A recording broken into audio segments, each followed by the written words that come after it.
এভাবে প্রতিদিন বাইরের খাবার খেতে দিলে আমি অনেক খুশি হই। যারা আমার নিয়মিত ভিডিও দেখেন তারা দেখবেন এমন একটা দিন নাই যে আমি বাইরের খাবার খাই না। আমার এতটা পছন্দ। তো আমরা আসছিলাম একটু পাশেই ঘুরতে। তো এখানে এসে এই ভর্তাটা দিয়ে ডিম সেদ্ধ মানে হাফ ডিম সেদ্ধ এই যে খেতে কী সুস্বাদু, সেটা যদি আপনাকে খাওয়াইতে পারতাম তাহলে না বোঝাইতে পারতাম।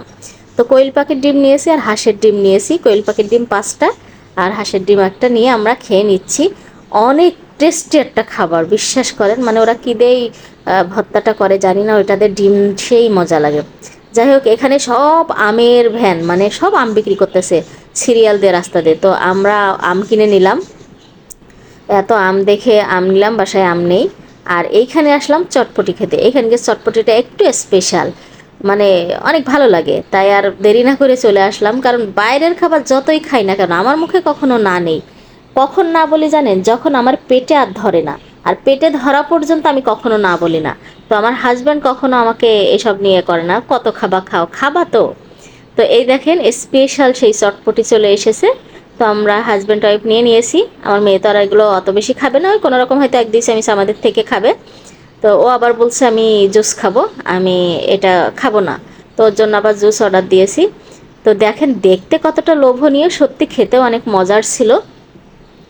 তো আমি এরকম প্রতিদিনই বাইরের খাবার খাই। আমি জানি না অন্য কেউ খায় কিনা বা অন্য হাজব্যান্ডরা খাওয়ায় কিনা, বাট আমার হাজব্যান্ড আমাকে খাওয়ায়। আমি পছন্দ করি। বাইরে গেলে আমরা খাবার না খেয়ে আসি তো নাই, আবার বাসায়ও নিয়ে এসে খাওয়াই।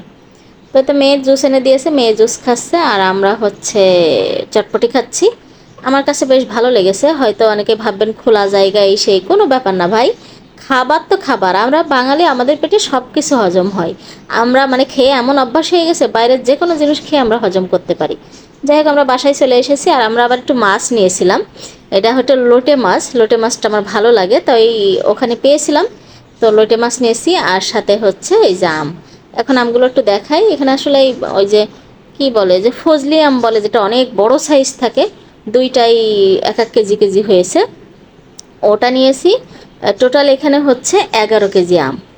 তো আমরা নিয়ে চলে এসেছি। এখন এগুলো আবার ফ্রিজে উঠাতে হবে। এই আমগুলো সব পাকা, ফজলি আমগুলো সব পাকা। এই যে, তো এই আমের এই গায়ে একটু হালকা দাগ থাকার কারণে কিন্তু দামটা অনেক কম নিয়েছে। আর দেখা যায় যার চেহারা সুন্দর, সব কিছুর না আসলেই দিন শেষে মানে সুন্দর খোঁজে। সুন্দরের পিছে কি আছে জানি না, স্বাদ একই, সব কিছু একই, শুধু চেহারা চেঞ্জ। এ হালকা একটু দাগ দাগ, কিন্তু এই আমগুলো সব ফ্রেশ, তার জন্য এর একটু দাম কম। আর